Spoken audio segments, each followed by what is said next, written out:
Queridos hermanos, hermanas, muy buen día, buena tarde, buena noche, depende en qué horario lo estén mirando. Bueno, damos gracias a Dios por permitirnos disfrutar de este tiempo, seguir caminando en nuestro aprendizaje, en el libro más maravilloso, sobrenatural y sagrado que tenemos, la cristiandad, que tiene que ver con la Biblia, con este conjunto de libros o escritos que encontramos en ellos la revelación de Dios y que fueron divinamente inspirados y que entendemos que no contienen error en su mensaje.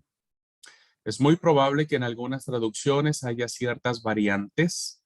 Es muy probable que haya tradiciones duplicadas o triplicadas, pero en ningún caso atenta contra la inerrancia del texto sagrado, porque conserva con fidelidad y sobre todo siendo un libro que, que ha tenido miles de años, que se ha querido destruir en miles de intentos y que ha pervivido en el tiempo traduciéndose a muchos idiomas.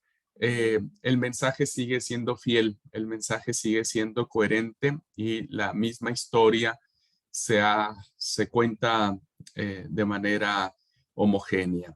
Bueno, bienvenidos entonces a la clase que tenemos. Hoy vamos a terminar, hermanos, este recorrido que tiene que ver con el canon hebreo en sí mismo. Hemos estado analizando las evidencias internas y externas que nos permiten a nosotros vislumbrar cómo el texto poco a poco se fue canonizando, cómo el texto poco a poco fue tomando el carácter de sagrado y que esta sacralidad del texto no se atribuye a persona alguna, sino más bien es el mismo pueblo, la misma gente, el mismo poder en turno, quien va a ir dándole ese carácter, ¿ok? No hay un concilio, no hay una autoridad que digamos, bueno, estos libros solamente fueron elegidos por algún interés. Realmente, como les he dicho en clase, no tenemos un dato preciso y que uno puede decir, bueno, a partir de tal fecha, el texto sagrado se reconoció como palabra de Dios y a partir de allí se empezó a observar. Bueno, ya vimos las evidencias internas y externas, cómo el mismo texto nos fue dando algunas pistas de cómo se dio este proceso de canonización. Llegamos entonces al Nuevo Testamento, donde ya en el tiempo de Jesús ya existe la idea de que tanto la ley, los profetas y los salmos, ¿no? Ya era palabra de Dios, ya se reconocía como autoritativo. Tan es así que Jesús lo refiere. Jesús ya es educado, ya Jesús tiene contacto, puede ser con el canon de Palestina, puede ser con el canon de Alejandría, pero en cualquier caso ya hay un entendimiento de que los libros que se están conservando para el primer siglo son libros que deben considerarse como palabra de Dios. Voy a ver ahora dos evidencias más y con eso terminó la clase que dejé sin terminar la vez pasada, que tiene que ver, hermanos, básicamente con el testimonio de un historiador judío romano, diríamos, ¿no? Que es muy famoso y que ustedes lo han escuchado nombrar muchas veces, que es Flavio Josefo. Y vamos a ver cómo era la indicación, cómo era el pensamiento que se tenía de las escrituras sagradas en aquel tiempo. ¿Qué pensaban las personas en aquel tiempo y que históricamente lo tenemos documentado con los escritos de Flavio Josefo? Y vamos a ver un poquito el concilio de Jamnia y terminaremos diciendo cuáles son los criterios que se utilizaron para la canonización del texto sagrado de Palestina. Bueno, dicho lo anterior, voy a compartir la pantalla. Bueno, primero déjenme ver si está. Sí, aquí está.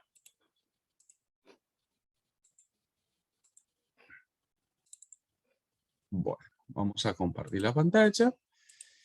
Y nos quedamos entonces en esta parte que era básicamente las fuentes cristianas canónicas que nos dan a nosotros, ¿no? La idea de en qué posición estaban ya los libros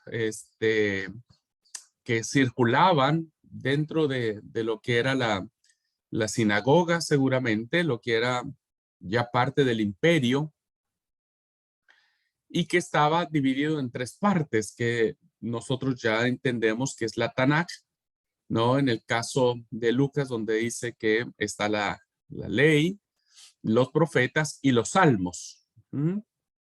Y vemos una alusión de historias que concatenan tanto el último libro de el primer libro de la Biblia como el último libro de la Biblia. ¿Mm? Bueno, esas son nuestras fuentes cristianas que nosotros vimos. Ahora, ya para el siglo primero, hermanos, estamos entonces en la posición de decir si hubo algún proceso formal que diera una sanción, diríamos, definitiva, no definitoria, sino definitiva, en el sentido de ya cerrar como que el canon, diríamos, ¿no? Cerrarlo, como que diríamos, estos libros que nosotros estamos reconociendo como sagrados, ya no se admite un escrito más. ¿Mm? Entonces se necesitaba darle como una sanción, como una sanción, no una elección, vuelvo a repetir, porque la elección ya venía, ya para esta fecha en que se va a celebrar el sínodo de Jamnia, ya la decisión de la selección de los libros ya estaba, lo único que necesitaban era sancionar, de tal manera que hubiera una autoridad que dijera, no se necesitan ningún otro libro más. Bueno, se dice, hermanos, se dice, hay mucho debate entre los estudiosos, pero se dice que fue en este sínodo de Jamnia donde se da de manera definitiva el cierre del canon de Palestina. Jamnia es una población situada en la costa del Mediterráneo entre Jafo o Jope, como se conoce, y Askelon. Se sabe que en este lugar existía, después de la caída de Jerusalén en el año 70, un cuerpo de maestros de la ley establecido con permiso de los romanos por el rabí Yohanan ben Zakkai. Bien, estamos entonces, hermanos, en una época, porque incluso los estudiosos no han determinado muy bien la fecha en que se celebra este sínodo o este concilio, diríamos, en términos nuestros, ¿no? En donde en este lugar de la costa del Mediterráneo, llamado Jamnia, después de que Jerusalén es destruida, estamos hablando, hermanos, después de la destrucción del segundo templo. ¿Cuándo se destruye el segundo templo? Porque recuerden que el primero se destruye cuando los babilonios llevan cautivo Israel, llevan cautivo al pueblo judío a Babilonia, los llevan exiliados. Ese fue la primera destrucción del templo. Bueno, luego el templo otra vez se vuelve a levantar con Esdras, Nehemías, y este templo es el que sigue adelante. Después en la época de Herodes, época en más o menos del Herodes que muere pocos años antes después del nacimiento de nuestro Salvador, muere un poco antes. Herodes va a construir un magnífico templo en Jerusalén. Lo va a remodelar, lo va a ampliar, lo va a hacer mucho más majestuoso. Pero este templo por el cual caminó nuestro Señor Jesucristo, este templo por el cual él tuvo discusiones, ¿no? Principalmente con los fariseos, y que él subía cada año a Jerusalén para poder celebrar las fiestas. Bueno, este templo fue destruido en el año 70 por el general romano Tito, que después se convertiría en emperador. Bueno, Tito entra a Jerusalén, hermanos, y destruye el templo. Lo destruye, lo convierte a cenizas. Y a partir de allí, sucede algo interesante, como vamos a ver ahora en la siguiente clase que tiene que ver con el código de Alejandría, perdón. El templo se destruye. Ujú. Es decir, ya no hay más templo. Hasta la fecha, no hay otro templo más. Hay un intento desesperado de reconstruir el tercer templo, pero política y religiosamente parece prácticamente imposible. Entonces, ¿qué es lo que pasa, hermanos? Cuando el templo es destruido, Israel, el pueblo judío, ya no tiene un lugar donde celebrar a Dios, sus sacrificios, sus rituales, sus fiestas, porque todo se concentraba en este templo y en esta ciudad de Jerusalén. Entonces, cuando el templo se destruye, hermanos, ya no hay lugar para hacer sacrificios. Entonces el sistema sacrificial termina, se acaba, finaliza, porque solamente los sacrificios se celebraban o se hacían cuando se mataban los animales en el templo de Jerusalén. Pero ahora en el año 70 el templo es destruido. Por lo tanto, el sistema sacrificial ya no existe más. Entonces Israel o los judíos dicen, bueno, ¿ahora qué hacemos? ¿No? ¿Ahora qué hacemos? Y entonces lo que ahora ellos hacen es que como ya no hay un templo donde celebrar los sacrificios, entonces ahora ellos se van a agrupar en torno de la Torá, en torno de la ley. Uh-huh. Y se van a agrupar entonces en la enseñanza. Uh-huh. Y empezarán las distintas tradiciones que los judíos irán armando de interpretación del texto sagrado. Entonces, como ya no hay para hacer sacrificios, ahora nos vamos a dedicar a la lectura y a la enseñanza de la Torá y a interpretar las escrituras. ¿Qué quiso decir tal cosa? ¿Qué quiso decir tal cosa? Nace el Talmud, nace el Mishnah, que son interpretaciones que se hacen de estos cuerpos de literatura, que son interpretaciones que se hacen de la Torá pues de la palabra de Yahvé, ¿no? Y entonces ellos van a hacer como un grupo, parece ser que hay un grupo interesantísimo en la ciudad de Jamnia, ya comandado o teniendo por Nisi.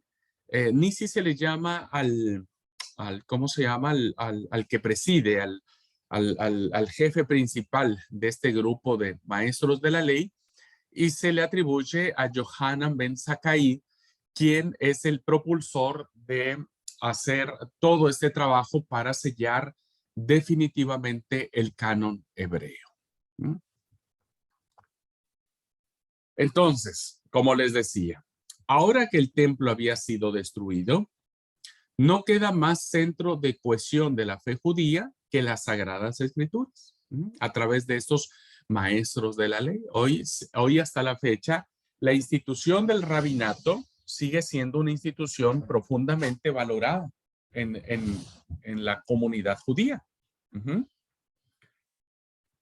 Se imponía entonces, o había una necesidad de fijar de manera definitiva, de una vez por todas, cuáles eran estas escrituras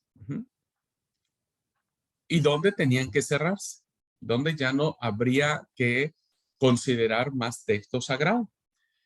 Y se necesitaba entonces como un pronunciamiento oficial por parte de este grupo de maestros de la ley, ¿no es cierto?, que eran sumamente apreciados, sumamente reconocidos y valorados, y sus posiciones de este cuerpo de maestros eran reconocidas por la comunidad. Se hacía necesario hacer un pronunciamiento que abarcara un dictamen que fuera oficial e inapelable. Y entonces los rabinos de Yavne o Jamnia procedieron entonces a hacer este punto y dijeron, muy bien, a partir de este momento, estos libros son considerados como sagrados. Y a partir de este momento, ningún otro libro o literatura o interpretación que se haga del texto sagrado va a ser reconocido como revelación divina. Entonces, parece ser, hermanos, algunos lo sitúan el concilio de Jamnia en el año 80, 90, otros lo datan al 120, 130 de la era cristiana. Algunos ponen en duda que haya sido el sínodo de Jamnia. Algunos piensan que es un mito este sínodo, pero la gran mayoría de eruditos consideran que sí fue verídico y que se puede constatar históricamente esta reunión que se llevó a cabo en la costa del Mediterráneo para hacer este dictamen oficial y que a partir de allí ya se estableciera el texto sagrado. Como decía, la fecha de esto varía. En opinión de los eruditos, más seguro que ocurrió entre los 90 y el 100 antes del primer siglo, de que finalizara el primer siglo. Si esto es así, si esto es cierto, si la canonicidad que se le da al texto hebreo ocurre para estas fechas, entonces ya estamos ante un texto cerrado, ante un texto, ante un canon cerrado que se le llama un canon cerrado. Un canon cerrado. Ya para el 90 o 100, si es que es cierto. Pero otros lo llevan hasta el 120, ¿no? Otros 130 más o menos. Pero si lo hubo en esa fecha, o sea, si los eruditos que plantean que es el sínodo de Jamnia se llevó hasta el 118, 120 de la era cristiana, año Dominic, pudo haber sido como la ratificación de lo que se llevó a cabo en los años anteriores, ¿no? Cualquiera que sea el caso, lo que estamos en presencia, que para finales del primer siglo, el canon hebreo estaba cerrado. Ya se había reconocido por las autoridades judías que no existía ningún otro documento más que pudiese ser considerado como texto sagrado. Y a partir de allí, el canon de los 39 libros o 24 que tiene el texto hebreo ha permanecido cerrado hasta el día de hoy. Entonces, para la fe judía, no hay más texto sagrado que esos 24 libros. A diferencia, hermanos y hermanas, de nuestro canon, porque nuestro canon es un canon abierto. Abierto en el sentido de que para nosotros, palabra de Dios no solamente son los 39 libros, sino que palabra de Dios también van a ser los 27 libros que veremos en otra clase posterior de cómo se da la canonización, de cómo es el proceso de canonización de estos 27 libros que conforman el Nuevo Testamento. Para nosotros es un canon abierto, es decir, la revelación de Dios no se cerró con el canon hebreo, sino que la revelación de Dios continuó en el canon cristiano, pero al final el canon cristiano también se cierra. Y habrá una fecha, habrá una situación, y lo veremos en clase, que nos dan a entender a nosotros que finalmente a partir de esa fecha ya no hay literatura sagrada.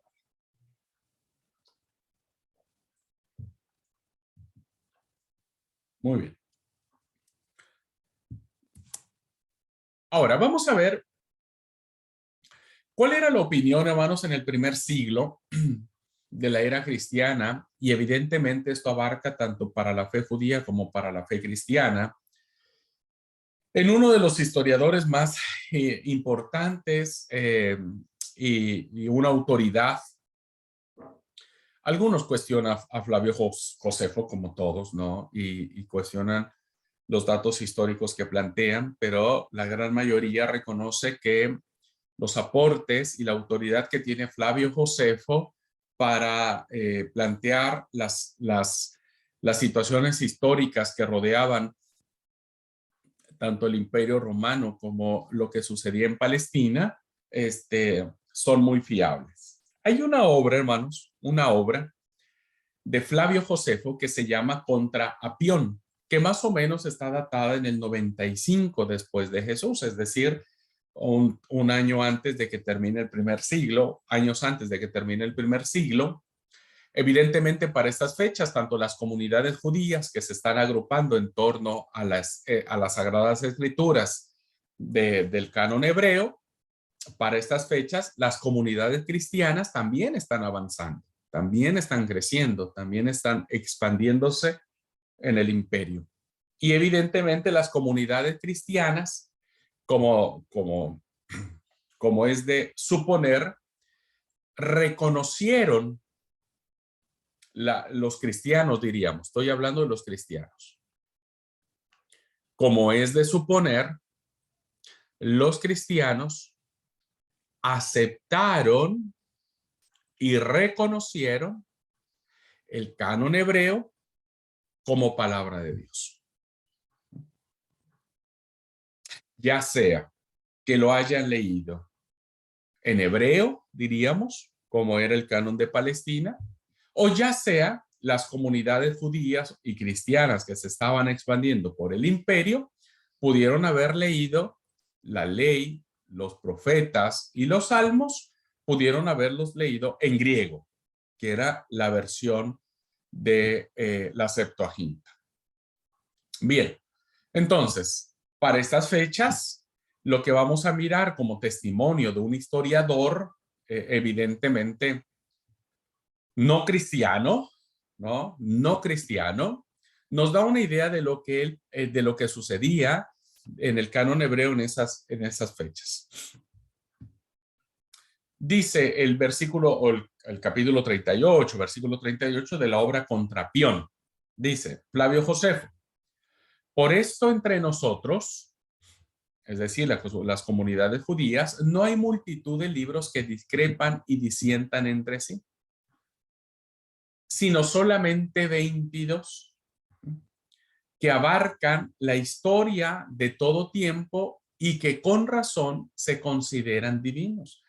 A Flavio Josefo le da 22 libros, hermanos, porque hace una fusión muy interesante de algunos libros del canon, ¿no? Entonces, de 2 cuenta 1, pero vienen siendo los 24 que el pueblo judío reconocía en la Tanakh, o los 39 que nosotros reconocemos que ya lo vimos, son los mismos libros, acomodados de diferente manera, pero son los mismos libros. Pero ya en este testimonio histórico, hermanos, fíjense que se da ya la sanción, se reconocían que estos 22 libros, ¿no?, que abarcan la historia de todo tiempo, ya Flavio Josefo le da el título de divinos. Ya le da el carácter, como en la época de los macabeos, le da el carácter de sagrado. Entonces ya se consideraba palabra de Dios para estas fechas.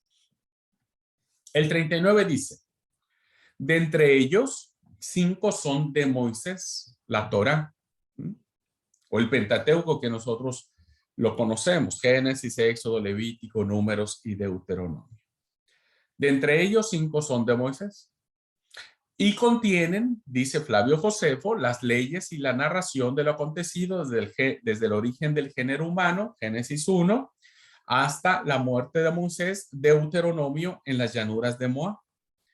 Y según Flavio Josefo, este espacio de tiempo abarca casi 3000 años.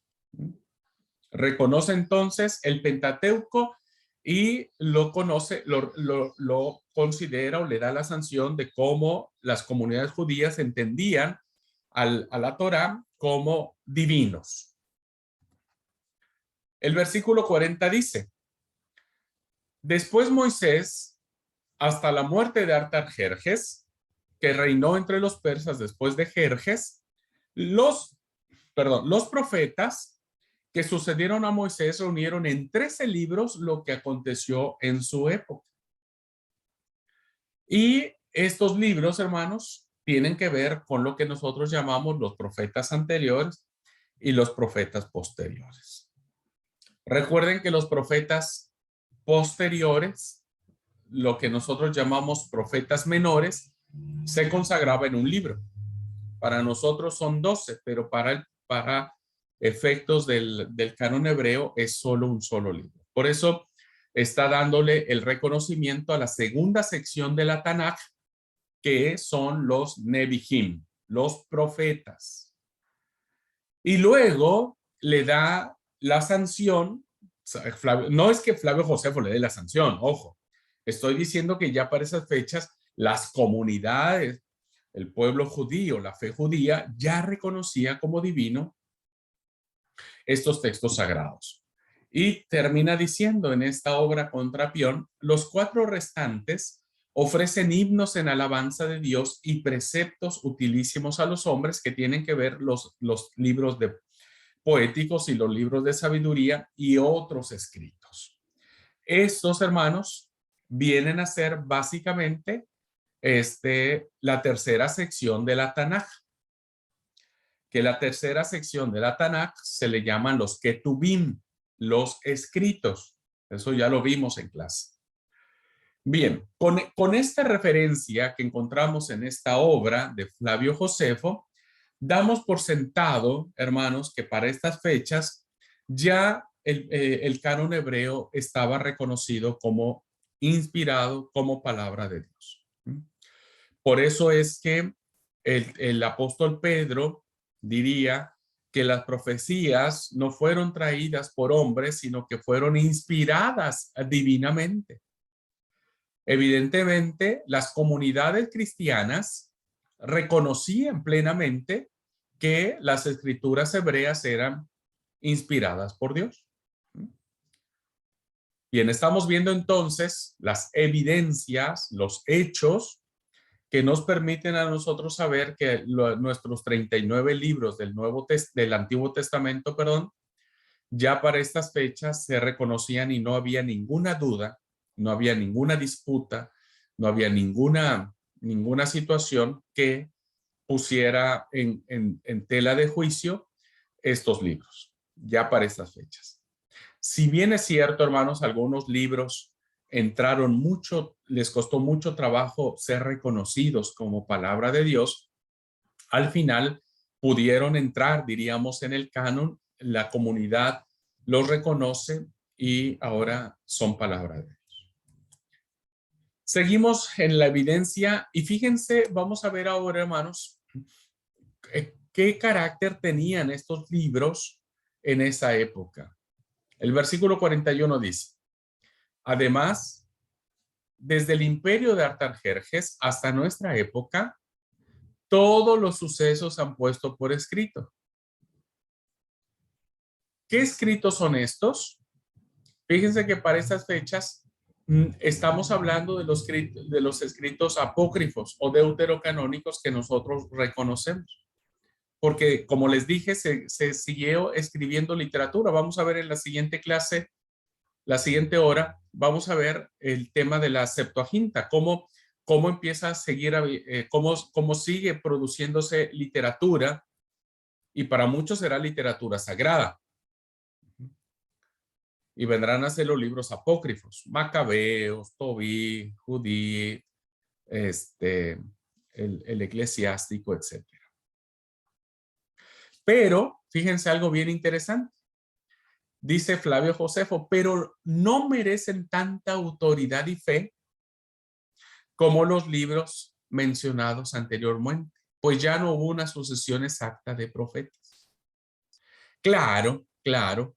¿Por qué ya no se reconocieron más libros, hermanos? Porque evidentemente para la fe judía, el espíritu de profecía terminó en la época persa. Entonces, todo lo que se escribió después de la época persa en la lengua griega, ¿no? Pues ya no se sabía, no se tenía la certeza de que efectivamente quienes escribían esos libros eran inspirados por el Espíritu de Dios. Entonces ya para esas fechas tampoco se le da el carácter de sagrado a los deuterocanónicos. Sí habrá comunidades que les den el carácter de sagrados. E incluso la Iglesia Católica les dará el carácter de sagrados. Pero les voy a decir algo. La Iglesia Católica reconoce estos libros como sagrados hasta la Reforma Protestante. Antes no. Antes no los consideraban como palabra de Dios. Fue hasta la Reforma Protestante donde les dan ese carácter porque necesitan hacer una contrarreforma. Necesita la Iglesia Católica plantear el sustento de sus dogmas.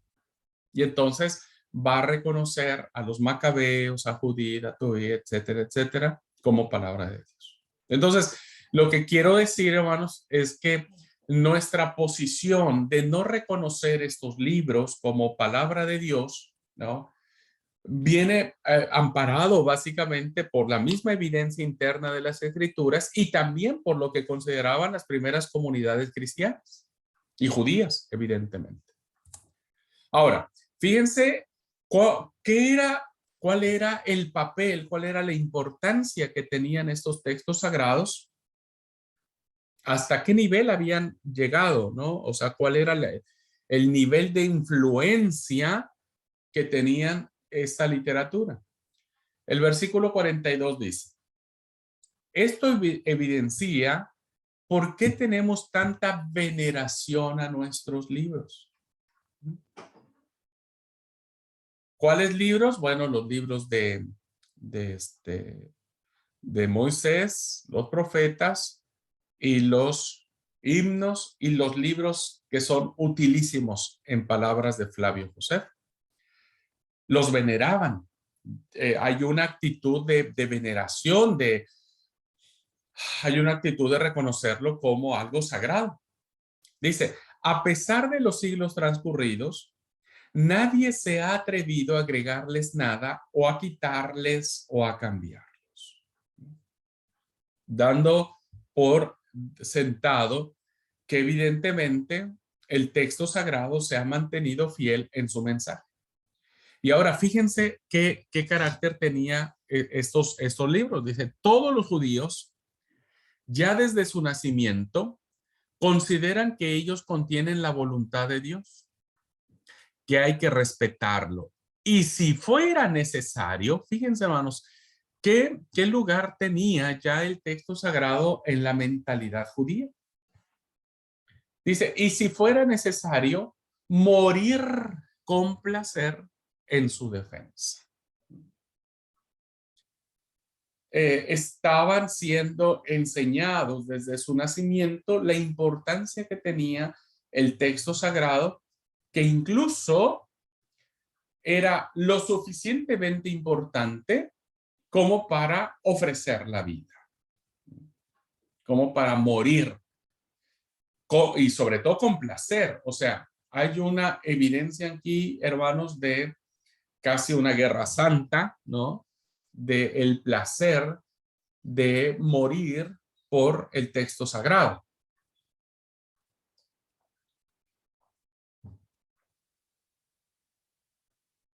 Entonces, con esta evidencia, damos por sentado qué papel jugaba el canon hebreo en función del quehacer de la fe del pueblo, de la fe de las comunidades, tanto judías como cristianas, y reconociéndolas como libros venerables. Como libros venerables.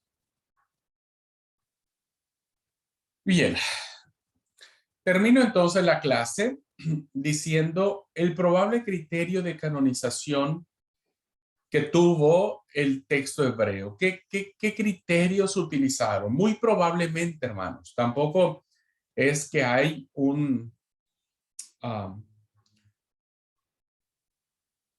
una certeza de que así fue, ¿no? De que dijeron, bueno, para que sea palabra de Dios tiene que cumplir los siguientes requisitos. No, más bien, estos probables criterios de canonización vienen en función de lo que hemos visto en clase y en función de lo que se ha planteado por la misma fe judía. Primero, El probable criterio adoptado por los rabinos para declarar un libro como sagrado, a diferencia de otros, parece que los requisitos eran: primero, debía estar el escrito, debía estar el libro escrito en hebreo o en arameo. Que esta fue una diferencia sustancial para tener ciertas dudas de los libros que se escriben en griego. No es lo mismo, hermanos, los libros traducidos del hebreo al griego que los libros que se escriben absolutamente en griego. No, no es lo mismo. No sé si logro explicar esta diferenciación. ¿Por qué nos aceptaron los libros de Macabeos, de Judith, de Tobías, de Eclesiástico, etcétera, etcétera, etcétera? Porque esos libros fueron escritos en griego. Aun cuando Génesis, Éxodo, Levítico, Número, Deuteronomio, etcétera, estaban en griego, pero fueron una traducción de la Biblia hebrea. Entonces, el primer criterio probable que parece ser que utilizaron es que toda la literatura sagrada tenía que estar en este idioma que muchos aún a la fecha siguen pensando que el hebreo es el idioma divino. Y muchos siguen pensando que Dios habla hebreo. Habla hebreo. O arameo, qué sé yo. Segundo criterio. Parece ser, hermanos, que el escrito tenía que haber sido escrito en el periodo comprendido entre Moisés y Esdras. O sea, toda la literatura que se escribe en ese periodo de tiempo, desde la figura de Moisés, a quien se le atribuye la autoría del Pentateuco, ¿no? A Moisés se le atribuye que él fue el que escribió el Pentateuco, hasta Esdras, porque Esdras, hermanos, Esdras y Nehemías son los últimos que aparecen en el imperio persa. Y se cree, hermanos, que en este periodo es exclusivo porque en este periodo entre Moisés y Esdras actuó la inspiración profética, según el concepto rabínico. O sea, los rabinos consideraban que la inspiración profética solamente pudo haberse dado en ese periodo de tiempo. Así es que todos los libros que aparecen Moisés hasta Esdras, Nehemías son palabra de Dios. Daniel, hermanos, vendrá a ser la excepción, porque Daniel se escribirá en el siglo segundo antes de Cristo. ¿Por qué Daniel entra en el canon hebreo? Bueno, primero no entra dentro del cuerpo profético, ¿recuerdan? Porque entonces, como Daniel no entra dentro del cuerpo profético, porque es escrito muchos años después, ¿no? Entonces la pregunta es, ¿por qué entra en el canon hebreo y no entra en el cuerpo profético? Lo sitúan en la tercera sección, en la sección de los Ketubim. Para nosotros sí es profeta, incluso es profeta mayor, Daniel, pero para el texto hebreo no. Entonces uno es saber, ¿por qué Daniel, que se escribe muchos años después, siglo segundo más o menos, incluso algunos lo datan siglo primero antes de Cristo, ¿no? ¿Por qué si entra en el canon hebreo? Bueno, hay dos razones sustanciales. Primero, porque Daniel está narrando sucesos propios de esa época, de la época del exilio babilónico. El libro de Daniel va a narrar las situaciones que vivió el pueblo en Babilonia. Entonces, históricamente, el contenido del libro de Daniel lo sitúa dentro del periodo profético. O sea, lo sitúa dentro del periodo donde se dio toda la literatura sagrada. Lo sitúa en el periodo del exilio, en el periodo del segundo templo, cuando los llevan cautivos. Daniel y los amigos los llevan cautivos a Babilonia. Entonces, primero fue esa la razón. Segundo, hermanos, porque cuando se escribe el libro de Daniel, está en funciones uno de los más crueles reyes que aparecen en ese tiempo, ¿no? De los asmoneos, llamado Antíoco Epífanes IV. Y Antíoco Epífanes IV se considera, hermanos, un personaje muy perverso, muy malo, muy cruel, muy idólatra. Y entonces, parte de la profecía que Daniel explica en su libro se refiere a ese periodo de tiempo. Entonces, Daniel habla en contra de este ser, ¿no? ¿Cómo lo llama Daniel? Ahora me acuerdo cómo lo llama. Bueno, ahora me acuerdo. Se estaba refiriendo a Antíoco Epífanes IV por la gran desolación que estaba azotando este rey a Israel en ese tiempo. Entonces, para los judíos era importante que hubiera un texto sagrado que defendiera lo que estaba sucediendo en ese momento Israel en contra de este rey, ¿no? De Antíoco Epífanes. Y son las razones por las cuales Daniel entra en el canon hebreo, pero no como profeta, más bien lo meten dentro de los escritos, pero al fin y al cabo sigue siendo palabra de Dios. ¿Okay? Cuando veamos ya en el segundo, tercer año, no, el segundo año, ustedes tendrán clase de profetas. Bueno, ahí vamos a hablar mucho más con detenimiento acerca del libro de Daniel. Tercer probable criterio, hermanos, que tuvo en los textos para ser canonizados. Y parece ser que los libros tenían que estar asociados con algún personaje notable de la historia judía. Es decir, ¿por qué se le da tanta importancia al Pentateuco o a la Torá? Porque, bueno, son escritas por Moisés. Y Moisés es un personaje muy importante para la fe judía. Se le atribuyen entonces, por ejemplo, el libro de los Proverbios a Salomón, el libro del Eclesiastés, también hay una atribución que se le da a Salomón. Entonces, bueno, como Salomón lo escribió y Salomón fue un rey muy importante, bueno, es palabra de Dios. Hay muchos libros que se le atribuyen a David, ¿no? Los salmos principalmente, muchos salmos son atribuidos a David.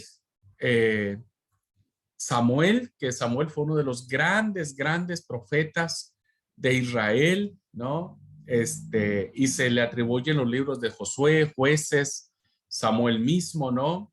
Incluso piensan que Ruth también pudo haber sido escrito por él. En fin, si hay un personaje que esté cerca, ¿no? El Cantar de los Cantares se le atribuye también a Salomón. Entonces, si hay un personaje al cual la tradición le ha atribuido a un personaje importantísimo de la historia judía, entonces se le reconocía como palabra de Dios. Por supuesto, hermanos, por supuesto, el requisito principal era haber sido aceptado generalmente como de autoridad divina. Es decir, que haya sido un escrito, hermanos, que la misma comunidad le haya dado ese carácter, le haya dado esa sanción a estos escritos. Entonces, cerrado el canon en Jamnia, ahí donde se dice que, bueno, listo, hasta acá estos libros son inspirados y se cierra el canon, no hay más oportunidad hasta la fecha. el número de libros sagrados quedaba fijado para siempre, para siempre. No podía haber ni sustracción, es decir, no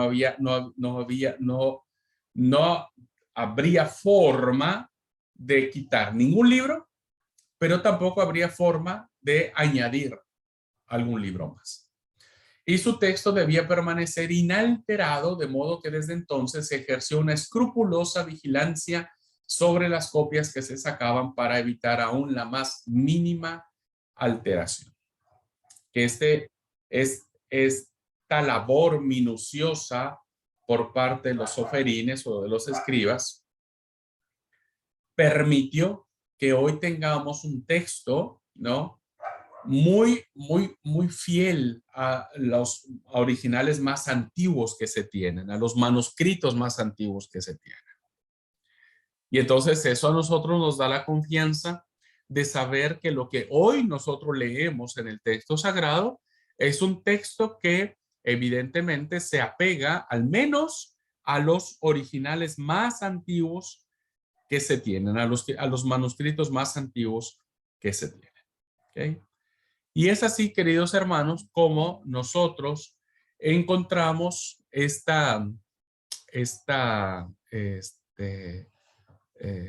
este recorrido que hemos hecho a través de la historia para reconocer qué libros pudieron haber sido inspirados por el Señor y qué libros no. ¿Alguna pregunta, hermanos? ¿Alguna pregunta? ¿Algún comentario?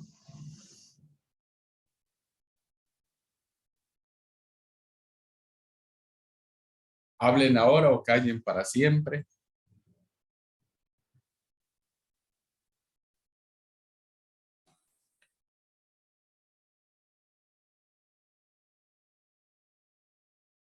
Sí, sí, Sonia, adelante. Aprendí a cómo poner la manito, porque siempre antes medio que interrumpía, ¿no? No es muy específica, pero usted dijo que se le otorgan ciertos salmos a David, y yo como que tenía que David escribió todos los salmos. O sea, que se sabe que él escribió como específicos, pero no todos serían entonces. No todos los salmos son escritos por él. No. Ok. No. Hay salmos que se escriben en el exilio, por ejemplo. Hay salmos que se escriben en el exilio, evidente, miles de años después de que David ha nacido, o ha muerto, perdón, ha muerto. Hay, ¿cómo se llama este?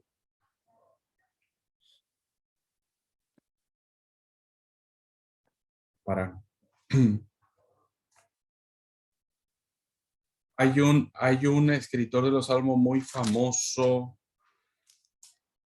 Cuando veamos literatura sapiencial, ahí vamos a encontrar, estoy solamente recordando el nombre del otro músico que escribió muchos salmos, pero esperen un momento, tengo que...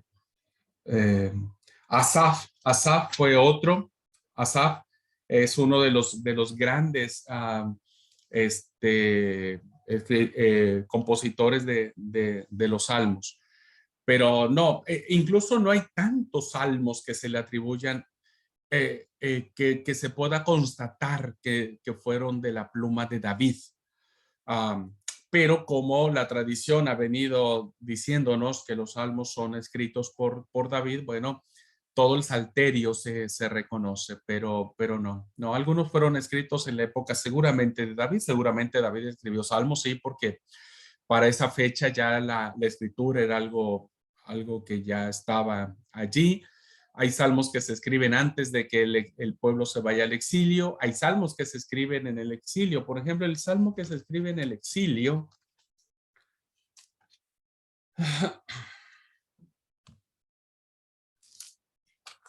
A ver, ¿dónde está?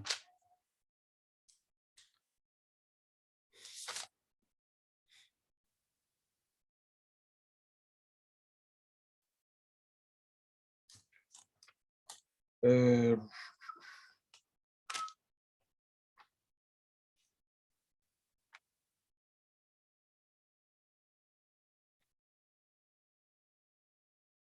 Bueno, perdón, hermano, estoy aquí buscando, no me acuerdo, es el Salmo del Exilio, que son 150 salmos, entonces.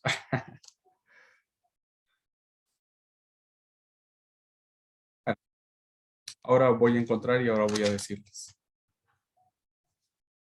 Pero no fue David el que escribió todos los salmos. ¿Alguien más, hermanos? ¿Alguna pregunta más? Ese salmo que es el que dice, eh, ¿cómo cantaremos cánticos a Jehová en tierra extraña? ¿Mm? Nuestros, nuestros enemigos nos dicen, canten, canten aquellos cánticos que cantaban en Jerusalén. Eh, es un salmo que se escribe ahí en el cautiverio. Que ese es el que quería encontrar, pero ya lo voy a encontrar. O alguien de ustedes lo va a encontrar. Muy bien. ¿Estamos, hermanos? ¿Sí? ¿Pude darme a entender sobre cómo llegó finalmente estos 39 libros a la conclusión de que es palabra de Dios? Muy bien. Bueno, ahora vamos a entrar un poco antes de irnos al Nuevo Testamento, porque bueno, también los libros del Nuevo Testamento tienen su propio proceso de canonización, tienen su propia impronta, diríamos, ¿no? Y ahora vamos a entrar a hablar un poquitito sobre la versión griega.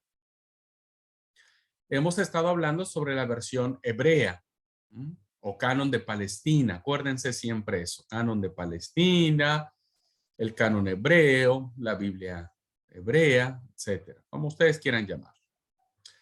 Pero ahora vamos a ver el canon griego un poquitito más a profundidad. ¿Ok?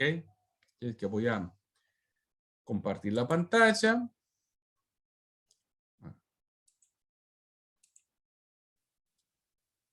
Ok. Aquí está. Bueno.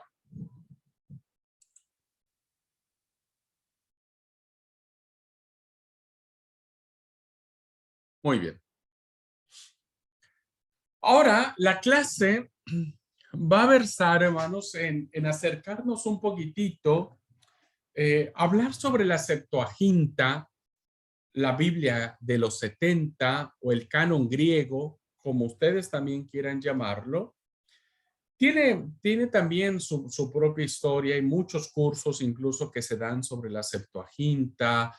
Hay cursos completos, ¿no? Yo lo voy a tocar muy someramente, solo como para tener una idea. Pero evidentemente hay mucho detrás que podríamos hablar de la Septuaginta o la Biblia de los 70 y los grandes aportes que tuvo esta traducción, los grandes aportes que tuvo la Septuaginta a la comprensión del mensaje evangélico de los cristianos del primer siglo.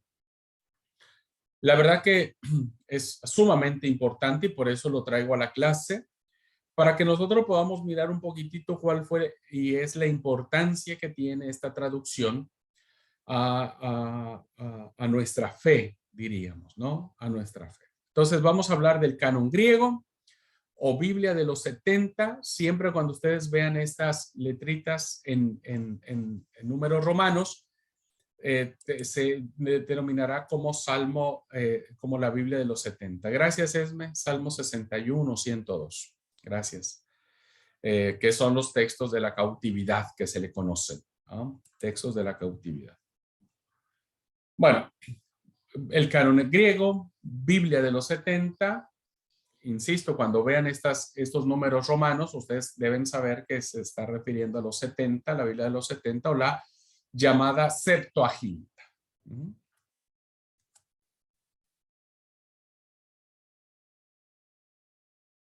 Bien, ¿cuál es la importancia histórica de esta versión? Porque esta versión tiene una importancia interesante, hermanos y hermanas, en cuanto a los, insisto, a los aportes que ha traído a la fe cristiana la Biblia de los 70. Decimos, esta versión constituye el primer ejemplo de traducción de todo un cuerpo de literatura sagrada, legal, histórica y poética de un pueblo y de una lengua del mundo cultural semítico a la lengua de la cultura clásica griega. Estamos, hermanos, ante, así como, fíjense, así como Reina Valera, la versión que nosotros tenemos hoy de la Biblia, que es Reina Valera, que fue escrita en el siglo de oro de la literatura española, y que la traducción que hace Casiodoro de Reina y Cipriano de Valera de los manuscritos más antiguos y lo traducen a ese español, ¿no? Refinado de la época, insisto, del siglo de oro de la literatura española. La Biblia se considera como el máximo símbolo de esa época de esplendor de la literatura. Lo mismo sucede en la época en que se hace esta traducción, hermanos. Es un esfuerzo monumental, monumental. Un día voy a invitar, yo tenía programada, pero desgraciadamente no pudimos concretar, pero voy a armar una conferencia con una hermana nuestra, ella es mexicana, que se dedicó, fue una alumna mía en el seminario cuando yo di clase en México, fue una alumna mía, ella se graduó del seminario y ella fue llamada al mundo de la traducción bíblica. Y ella está trabajando dentro de un grupo de traductores donde están traduciendo la Biblia en español a la lengua de su región. Ella vive en una zona aborigen, sí, diríamos, ¿no? En una zona donde hay muchas comunidades aborígenes o pueblos originarios, ¿no? Y ella está traduciendo la Biblia. Entonces yo una vez hablé con ella, le dije, che, quiero que puedas darnos una conferencia para que nos explique cómo es el tema de la traducción, qué significa traducir de una lengua, ¿no es cierto?, a otra lengua, conceptos que a veces no hay forma de cómo traducir. Me dijo que sí, ella está emocionada, desgraciadamente no se pudo, era para sus compañeros del segundo año ahora. Pero sí, voy a armar una y voy a invitar a los de segundo y primer año que quieran participar.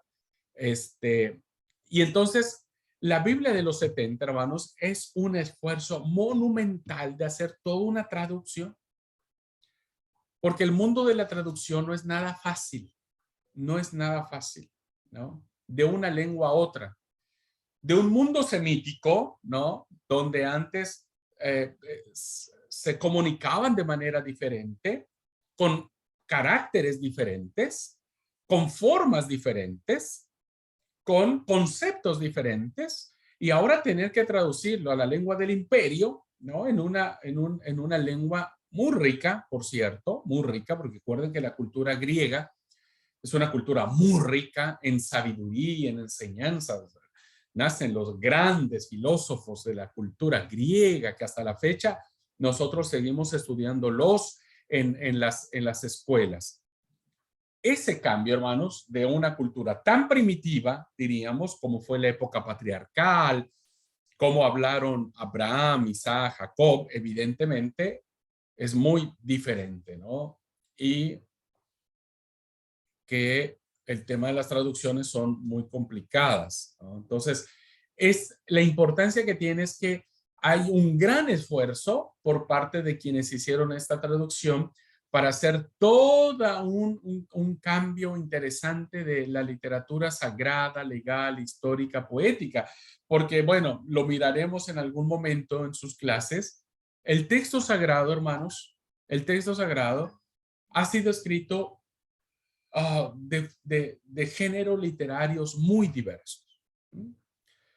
Entonces, traducir poesía, por ejemplo, donde la poesía por lo regular el poeta utiliza símbolos para transmitir una verdad, es muy difícil. Entonces, es muy valorable la traducción que hace la Biblia de los 70 sobre las Sagradas Escrituras. Hasta el descubrimiento de los manuscritos del Mar Muerto, hermanos, las famosas cuevas de Qumran, que vamos a hablar al final del curso, hasta ese descubrimiento, todavía hagan de cuenta que en 1900 y tantos que se hace el descubrimiento de los manuscritos del Mar Muerto, hasta esa fecha, la versión griega o la Septuaginta era la fuente más importante y casi única para el estudio de la historia del texto de la Biblia hebrea. Entonces, hasta hace muy poquitito, la versión griega era la fuente de consulta para hacer las distintas traducciones de muchas versiones que hoy nosotros conocemos. Y era la única que podía acercarse al texto de la Biblia hebrea, así como para el estudio de las ideas teológicas y exegéticas del judaísmo, tanto alejandrino como palestino. Porque acuérdense, hermanos, que ahora lo voy a ejemplificar en la siguiente diapositiva, que hubo dos vertientes de judaísmo. Unos que volvieron a Jerusalén para construir el templo y otros que quedaron en Babilonia y que empezaron a irse para todos lados del mundo. Entonces hubo dos visiones de judaísmo. Uno, una visión del judaísmo que fue básicamente, ¿cómo es? Una visión del judaísmo que fue básicamente en la óptica judía, diríamos, con las tradiciones del pueblo, conservando su lengua materna, conservando el idioma hebreo, el arameo, el hebreo, ¿no? Y otra visión judía que empezaron a vestir como los griegos, que empezaron a hablar el idioma griego, que empezaron a desarrollar, ¿cómo es? Actividades griegas, que empezaron a comportarse como griegos. Y evidentemente, hermanos, esas ideas fueron plasmadas en la versión de los 70. Por eso tiene una gran importancia la Biblia de los 70, porque en ella nosotros vamos a encontrar esas ideas teológicas y de interpretación que tuvieron tanto los judíos que conservaron el idioma arameo y hebreo y los judíos que hablaban griego. Muy interesante, muy interesante. La versión de los 70, hermanos y hermanas, va a poseer un valor añadido. Va a añadir un valor esta versión por el hecho de que los autores del Nuevo Testamento y los escritores cristianos, principalmente Pablo, encontrarán en ella el arsenal de términos y de conceptos en el que expresar los contenidos y los símbolos de la fe cristiana. Cuando Pablo habla que Cristo es la propiciación de nuestros pecados, esa frase es de la Biblia de los 70. Esa frase es de la Biblia de los 70. ¿Okay? Entonces, Pablo, pongamos el ejemplo. Pablo, hermanos, es un judío de la diáspora que se le conoce, porque viene descendiente de los que anduvieron para todo lado, que no regresaron a Jerusalén. Nace en una ciudad griega, ¿ok? Habla griego. Sus raíces son judías, evidentemente, ¿no? Es un judío de la diáspora, solo que en idioma griego. Seguramente también hablaba el hebreo. Pero evidentemente su formación, como lo pudo haber sido cualquier personaje de aquella época, su formación en la Biblia vino del canon de Alejandría, vino del canon griego. Entonces, Esas expresiones que nosotros encontramos muchas veces en el Nuevo Testamento provienen de la herencia de la versión de los 70. Constituye por ello el puente de unión entre los dos testamentos, porque va a tener una influencia, a veces directa, a veces indirecta, entre el Antiguo Testamento y el Nuevo Testamento. Esta relación se pone de relieve de modo particular en las citas que el Nuevo Testamento hace del Antiguo Testamento, pero no las toma del canon hebreo. Ya cuando profundicemos un poco más en el estudio de la palabra del Señor, les voy a poner ejemplos de cuáles son esos textos, ¿no?, que toma el Nuevo Testamento, pero que no lo toma de la versión hebrea o del canon de Palestina, sino los traduce directamente de la Biblia de los 70. Por eso creemos que el Señor Jesús pudo haber tenido contacto con esta versión. No sabemos si el Señor hablaba griego como muy fluido, porque el Señor es un judío no de la diáspora. Él viene, su descendencia viene de los que conservaron su idioma y demás. Se cree que es probable que el Señor falara un poco el griego, ¿no? Sobre todo por el diálogo que tiene con Pilato, sobre todo. Pero no hay evidencia de que el Señor, lo que sí sabemos que el Señor hablaba el arameo, ¿no?, como su lengua nativa, su lengua materna, el arameo. Pero es probable que haya conocido, haya tenido en sus manos algún ejemplar de la Biblia de los 70. En el caso de los discípulos, ya cuando empezaron a ser esparcidos por todo el imperio, ¿no?, evidentemente lo que ellos encontraron fue el canon griego, que era lo que circulaba en aquellas épocas. Ahora, vamos a ejemplificar un poco más esto. ¿Okay?